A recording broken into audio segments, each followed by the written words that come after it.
All right, in this lesson, we're going to look at part 3 of the speaking, which is the most challenging part of your speaking test.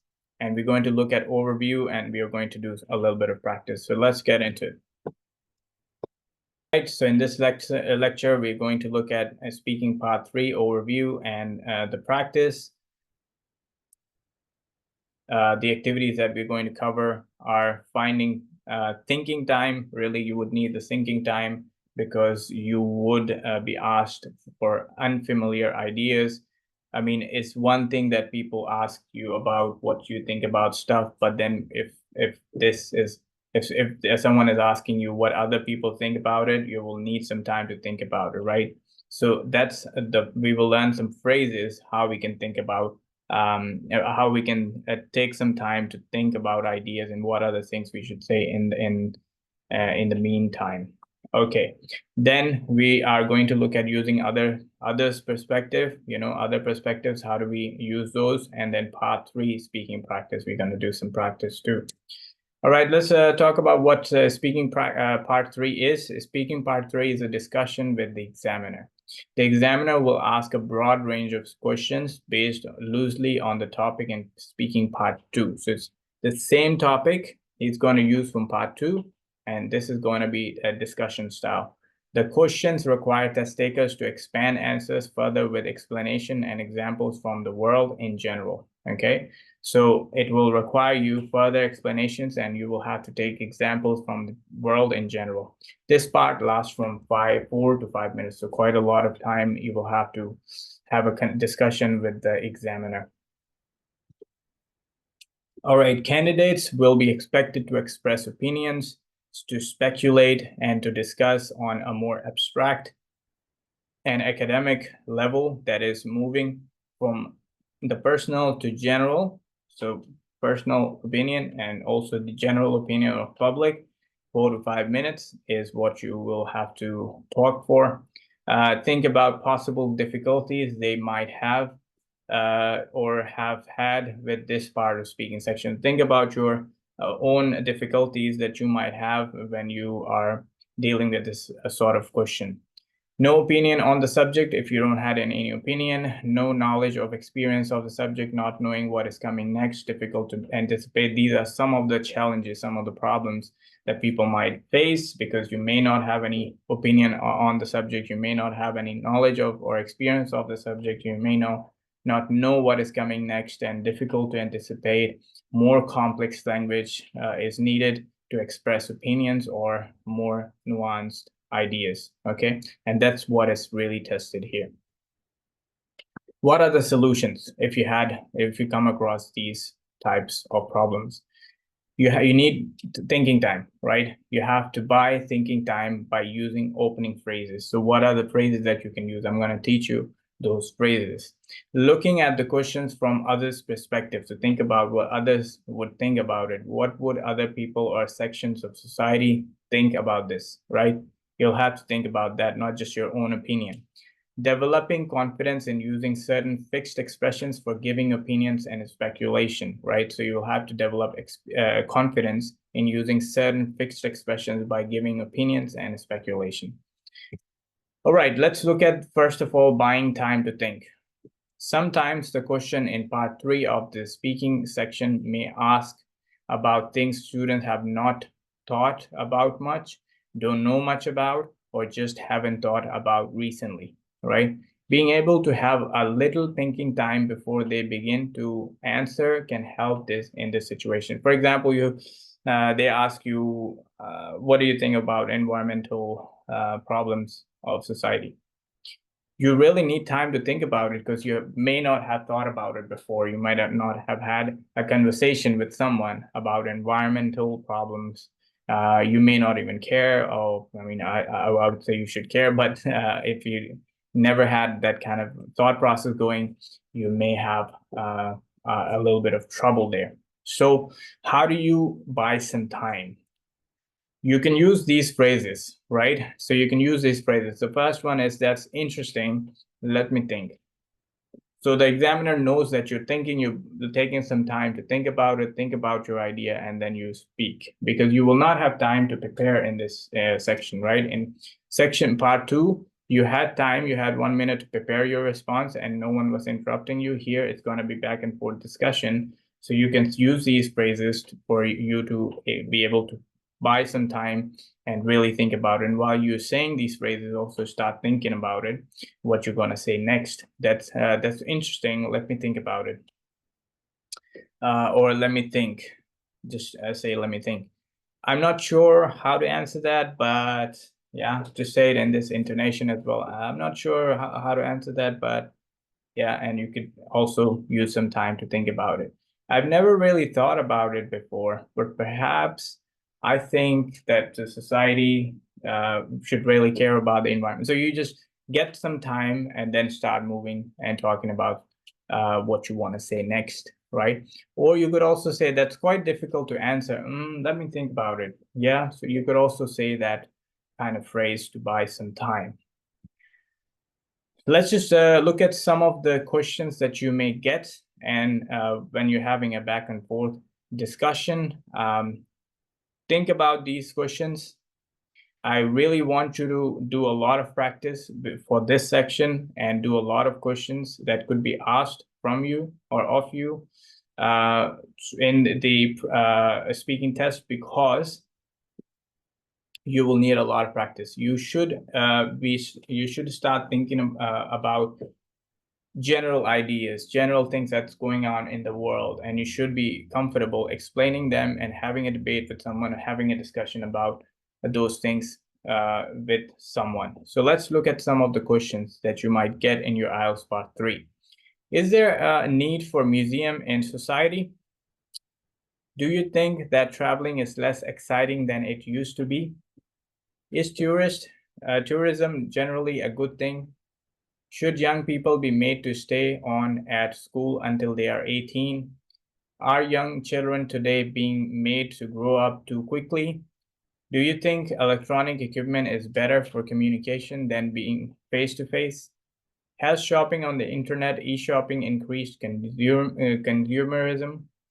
Should private cars be banned from city centers to help reduce pollution? Do you think television brings members of family together or separates them? Why are more and more people becoming unhealthy, overweight, or obese, particularly in Western countries?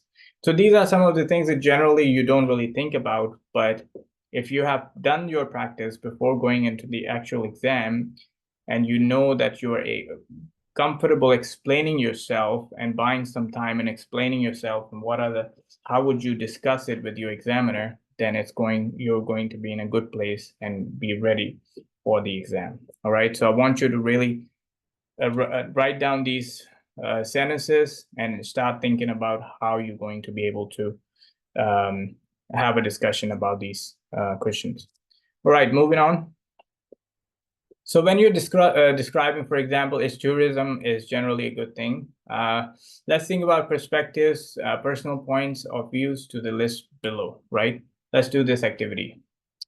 Is tourism generally a good thing? This might be your question in your speaking part 3.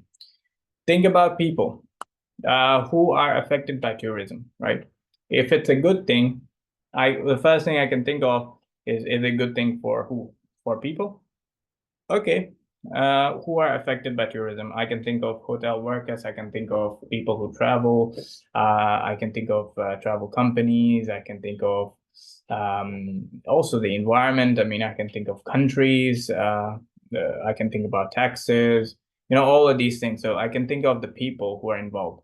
Then I can think of perspectives. How can we analyze the question from an environmental perspective or from a political perspective or a society perspective? Like what are the other things that I can think of? Then what is my personal opinion as well? So you can think about my personal experience as well. So you can think about what do I or those around me think. I can think about my personal self, or I can think about my friends, my family. What do they think about it?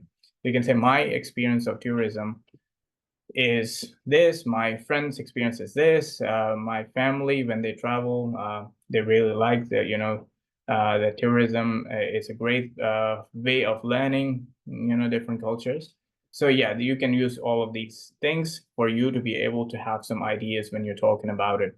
Now, useful phrases, think about useful phrases. I don't really know, but if I worked in a hotel, I would think tourism was a good thing because, and you give the reason, always use because then you have more things to talk about. Because you can give reasons. I'm not sure from an economic perspective, tourism produces a lot of money, right? So economic perspective you're talking about, or environmental perspective, you can talk about it. From my own experience, so if you're talking about personal, you could say from my own experience, I think tourism is a good thing because, and you provide a more explanation to that. Always try to provide reasons why you think something, because when you're generating point of view and you just say, I think tourism is good, that's pretty simple. That's very basic, and you're not going to score very high if you just give a statement and you don't really explain yourself. You should always aim for explaining yourself and giving reasons. All right, now in this activity, choose 2 of the part 3 questions. 2 questions, think about it. But if you're working on your own, you can use 1 question. Make notes on the people who may be concerned. Think about people, think about perspective, different perspectives that could be used, and any personal responses to the question. Okay, for example, is there a need for museums in society? You can think about people's perspective, you can think about different perspectives, environmental, society, economic perspective, and you can talk about your own personal opinion and giving reasons. So you can use any of these, but I will highly recommend you, before going into the exam, prepare all of these from this list. Try to prepare responses. Write down 3 things: people, perspective, and also your personal opinion. And you will have quite a lot of stuff to talk about in 4 to 5 minutes. Some more practice for you. I want to give you a lot of information to think about before going into the exam. So if your topic is, let's say, electronics, think about these questions that could be asked to you in your test. Do you think electronic equipment is better for communication than being face-to-face? What electronic equipment do people have in their homes in your country? How has this changed over the past few years? And also, when you will be having a conversation with your examiner, he will keep going to these questions and keep asking you these questions, okay? So you might get 4 or 5 questions that he's going to ask you, and you should be able to keep talking. He will interrupt you, give you another question, and then he will ask you for more information, all right? So you'll have a back and forth question with you. Let's look at the first questions in each category that you might get. You might have a topic about education. Should young people be made to stay on at school until they are 18? Do you think schools should encourage memorizing facts and information rather than creativity? You can get a topic for children and young people. Are young people today being made to grow up too quickly? What effects do you think advertising has on children? You can also get museum and art. Is there a need for museums in society? How can more people be encouraged to visit museums? You can get tourism and travel. Is tourism generally a good thing? How has tourism to your country changed over the last 20 years?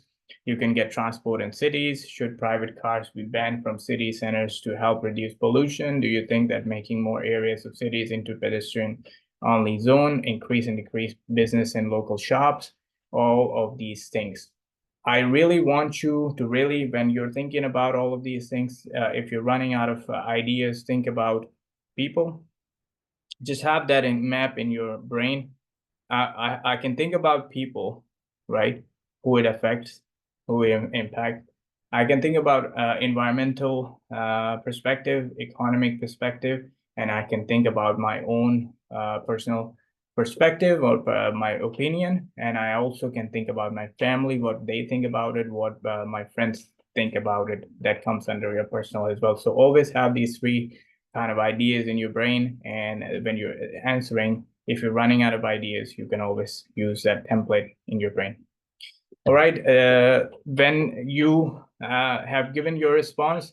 What are the checklists that the examiner will be looking at? These are very important for you. Did your partner answer the right questions? The examiner will be checking you for these things. Is it clear? Is it fully developed? Is it without hesitating too much? You shouldn't be hesitating, and you have to work on hesitation, because if you have a template to think about some ideas, you wouldn't hesitate. If you know what you're saying and what you want to say, and if you've done a lot of practice, then you would not hesitate. If you haven't done any practice, then you are going to struggle generating ideas, and you will hesitate. Okay. And also think about, did you paraphrase? Did you describe? Did you use defined words? Right? And try to correct grammar mistakes. If you made a grammatical mistake, did you try to correct yourself? You should always try to correct yourself. No problems in correcting yourself, because if you don't, the examiner will think that you don't know the grammar. All right. I think that's all we had for this class. This was our second last for our speaking series. I'll see you in the last one, which is up next.